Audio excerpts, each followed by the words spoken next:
Hey guys, I just thought I'd hang out and share some thoughts. Just gotta put my audio down, listening to some remixes online. Pretty good. Anyways, I was thinking recently there was an event online for Brawl Historic. So basically, all cards that are available online, you can play in Brawl. I mean, standard Brawl rules apply. 60 cards, Commander, I guess. Commander Light, whatever you want to call it. Anyways, Historic Brawl is so much fun. For me, some people get frustrated, and I was just, I was talking to a few friends of mine, and it's not the easiest thing to approach. Even if you're a commander player and you transition over, yeah, you can kind of get the hang of it. But I could definitely see how someone can get frustrated with building in Brawl because you're limited. Like, how do you put? You're used to 40 more cards, right? Granted, maybe let's say 15 of those are lands, right off the bat. But still, that's a lot of extra cards you get to put in your deck. So how do you narrow it down? So I was thinking about deck building and the process of, and what should go into your thought process. And a lot of people, and let me just say, first of all, you're looking at a Savala deck. Savala, I think, is, some argue she's top tier CEDH. She's mono green. Maybe, maybe not. But she's extremely powerful in Historic Brawl. And I love playing her. If I had to compete in this format, I would probably land on Savala as my go-to general to play. I think she's very, very competitive. But let me go into what I think makes for good deck building. And what I want people to concentrate when they're looking at what they need to have in their deck is keywords on the card. Forget the card, the name, what it does, how fancy the art is, and the rest of that jazz. What you want to concentrate is on keywords. And I have 5 keywords at my top 5. There are certainly others you can consider, and I'll talk about 2 others to think about. But my top 5 would be draw, land, mana, return, and then exile, remove, or destroy. Those are all on the same platform and the same line. Those are the words that I would think of when building my deck. Make sure you have cards that are included in the one. So the words that I put out. So draw, for example, I think is the most important. Let me just tell you something. The ability to draw is putting resources in your hand equals winning the game. I can't imagine anybody who's playing at a semi-competent and semi-competitive level. If I said to you, here, draw 10 cards from the top of your deck, that you wouldn't be in a very strong position afterwards. You can make arguments either way, I know, but think about that. So the ability to draw is very important. Putting resources in your hand. I know when I play competitive EDH, played the other night with my friends. We're going to play again, I guess tonight, and I can see the game swing, and I can call the game outcome by the amount of card advantage people have. You know, we play partners. There was a game the other night where the other team had collectively, I would argue, 15 cards advantage on us.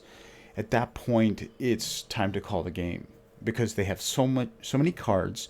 All their cards are high value, not in terms of cost, in terms of gameplay interaction. You're just too far behind. The only way to keep up is if you're at the same pace with your card draw. So that's why I think card draw is very important. Now, card draw may be 1 or 2 cards in your deck. That's fine, but you should at least have at least 1 or 2 cards in your deck that draw you an extra card, especially in Brawl. So when I look at Savala, she herself draws a card. One of the reasons she's so strong, you play a Savala turn 3, let's say, and turn 4 you play Yarvol. 9 times out of 10 you're drawing a card because he'll be the most powerful card on the battlefield, especially in Brawl. Anyway, so that's draw. Let's see, where else do I have it? draw here. Sorry, not Fauna Shaman. Gaia's Blessing. Gaia's Blessing, by the way, also helps against mill strategy.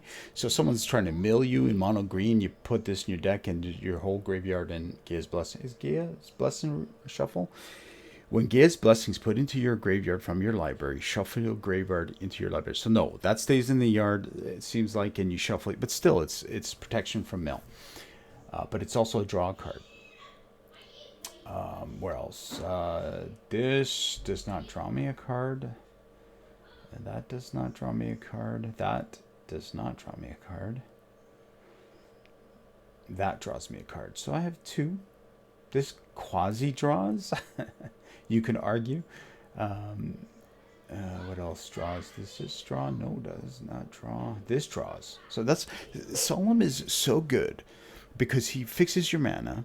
He's colorless. He's an artifact, so that gives him some advantages in blocking things like fear, I guess. And he also, when he dies, he draws you a card.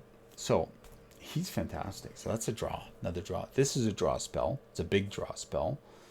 This is a draw spell, or has draw in it. This is draw. And what else draws me a card? No, that does. This draws. So there's a considerable amount of cards in this deck, I would say 5, that draw me a card. That is, in 60 cards, that's fantastic. The ability to put resources in your hand will always, more often than not, win you the game, okay? Or put you at least in a position to be vying for a spot to win the game, okay? So draw is very important. So when you're building your deck, you have to focus on those keywords that say draw. All right, and you want to spread them out through your deck. You see on the mana curve, it'd be ideal, in my opinion, to have a draw in each mana curve spot. Okay, but I do think that synergy outweighs. How can I put it? Synergy outweighs the necessity to absolutely put a draw spell in the 1 slot or the 2. You know what I mean? So you know, synergy sometimes will overcome a card draw spell in a slot. Your curve should be balanced. You know, you want to try to avoid too many of these 6+ CMC spells. In regular Commander, I like to limit them completely.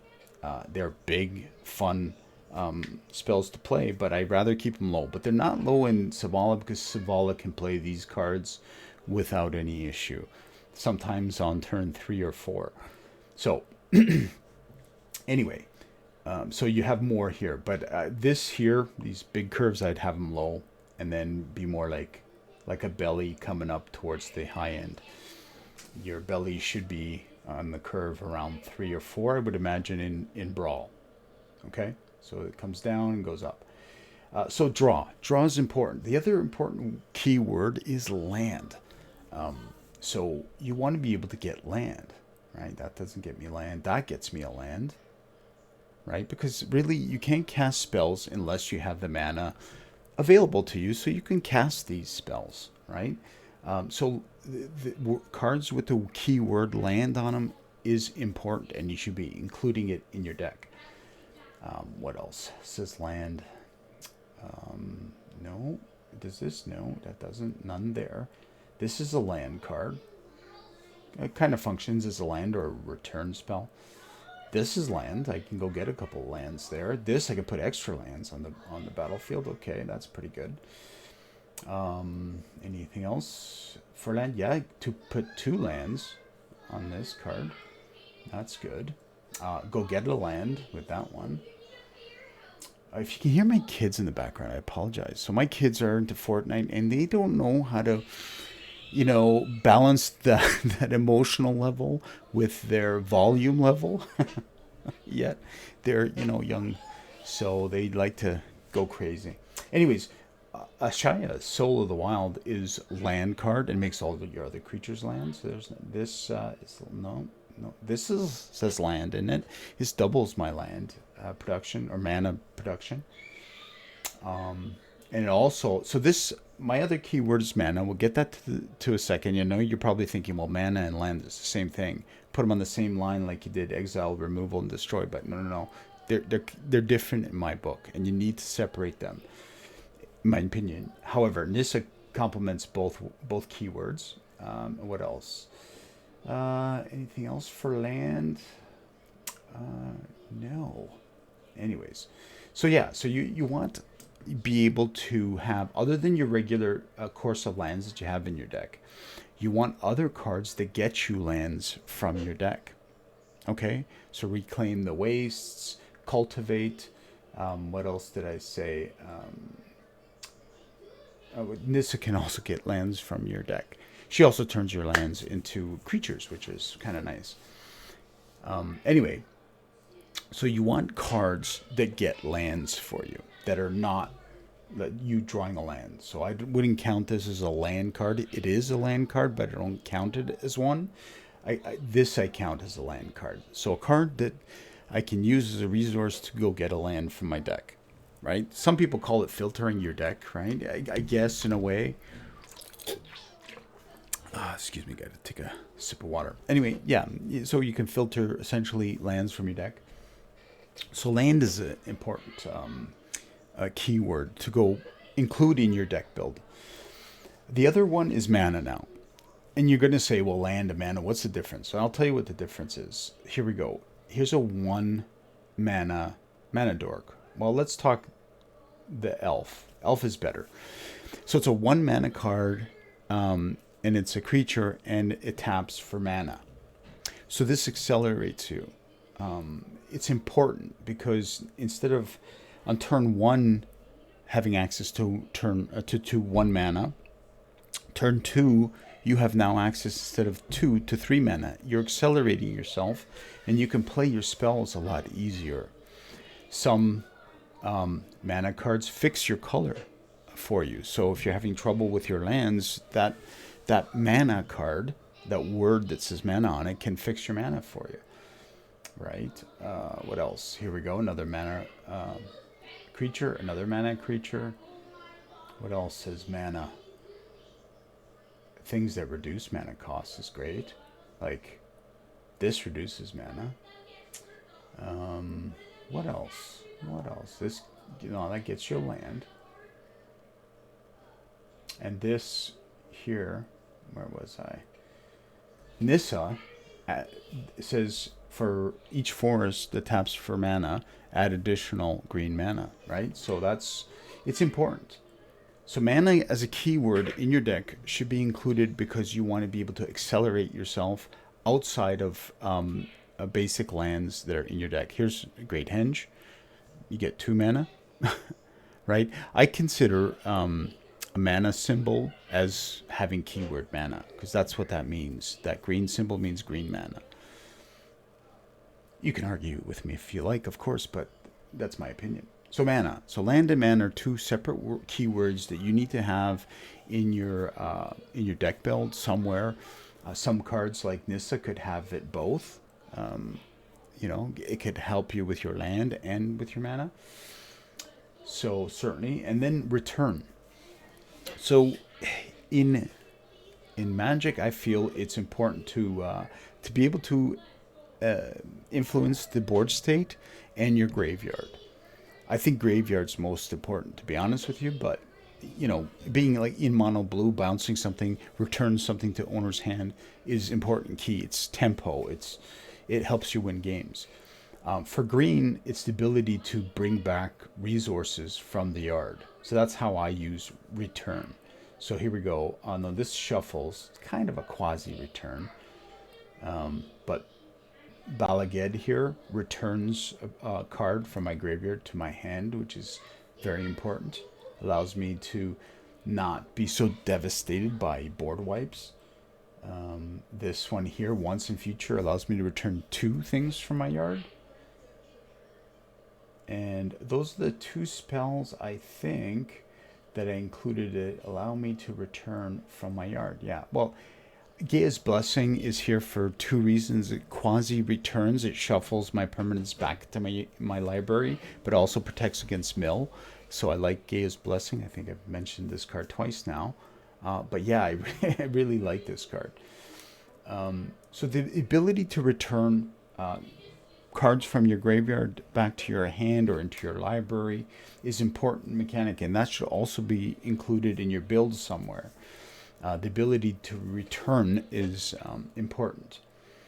And then the ability, so my next keyword is more of a group of words, but they all do the same thing. Exile, remove, or destroy.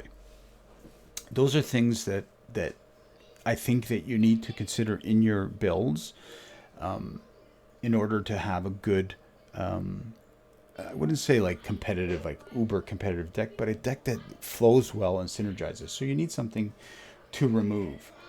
This is mono green, so my ability to remove in mono green is limited, but this is my removal spell. It doesn't quite say exile, remove, or destroy, but this is how I get around. I fight in green. Green doesn't have access to specific removal spells. Okay, I have to go off color, and my one off color card is Ugin, right? It's exile. So there's my one keyword, exile, remove or destroy. It's in Ugin. I have another way to fight, so I have two fight spells essentially outside of an Ugin, which is Kolga and my Inscription of Abundance. So they're more fight cards. Oh, sorry, I lied. I have another card with exile on it. Ulamog. I forgot I had this beast in here because he is a beast, and don't hate me for playing Eldrazi's, but they're such wonderful creatures. I enjoy all of them. Anyway, Ulamog also exiles. So there we go. We have two cards with exile. So I have a deck that I have here. I feel it's very competitive. Every time I play it, I don't know if there's a way to check the stats on this, but the win rate on this is fairly high. I would say above 60%. That's where I'd put it. But yeah, every time I pilot this, it's just like bang, bang, bang. I have so many people concede by turn 4 or 5 because I have like a 10-10 or a 12-12, Or how about an Ugin out? Craterhoof to win too, Fauna Shaman to tutor. I mean, this deck is so good. So the other two words that you can consider, I wouldn't say are essential, but they're pretty good, is search and counter. Counter can be counter spell or counter as in a +1/+1, -1/-1. Those are also good words to put in your deck. I do have a search. We saw Fauna Shaman. And I do have, something that puts counters on would be my Planeswalkers. But do I have anything else specifically that adds a counter? Yes, I do. Here we go. 2 +1/+1 counters. So you can include search and counter as a keyword, but if I'm going to give you top 5, if I'm going to say to you, what are the 5 best keywords that I should be looking for in my deck, I'm going to say draw, land, mana, return, and either exile, remove, or destroy. Pick one. But they all do the same thing. Okay? And then if you want to add search and counter are keywords to look at in your deck. So that's Savala. So in the historic event we just played, this was my favorite fun build that I had fun with. It was basically a blue-black control deck. Again, we got draw, land, mana, spells, destroy, exile. This is draw, return. I draw. This draw is draw. This is counter. Search. Right? Anytime. Draw, exile. It's just full of removal.